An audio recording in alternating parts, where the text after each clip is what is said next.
My name is Rita, and I'm telling you how two toothbrushes ended my marriage.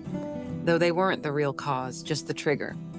I used to brush my teeth in our shared bathroom. One morning, I saw two identical toothbrushes, both pink, side by side in the holder. One was mine, one was Tim's, though I'd never bought two.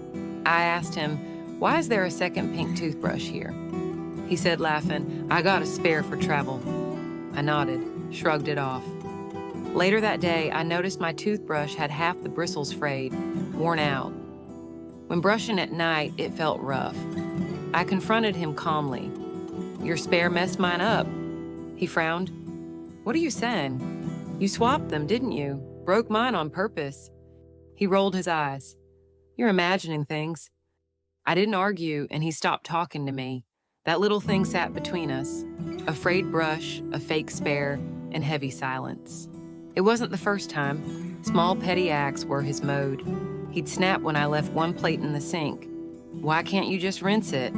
Threatened to do the grocery shopping my way just to prove a point and give me the silent treatment for days if I forgot a minor thing to buy for home. He nitpicked the tiniest things, like how I folded clothes or how I brushed my hair. Little comments turned into cold hours of silent treatment or passive-aggressive digs. It was emotional nitpicking. He overreacted to minor things, held grudges, and wielded silence like a weapon. He was the kind of guy who saw life as a series of minor battles, always needing to be right on the detail and never letting go of a petty complaint.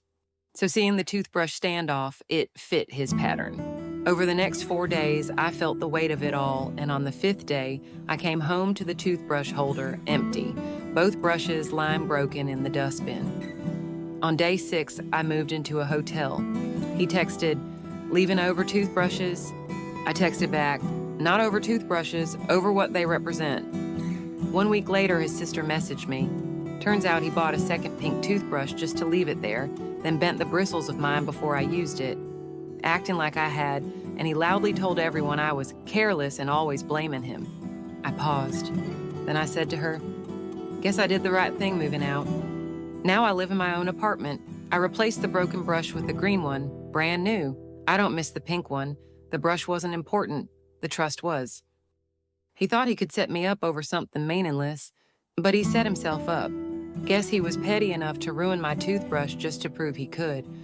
With all the other times he'd nagged, sulked over dishes, lectured me, and given silent treatment. That's how small this all began, and how clear it ended.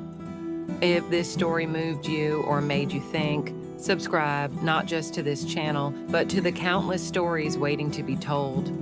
Globally told in chapters where every story matters.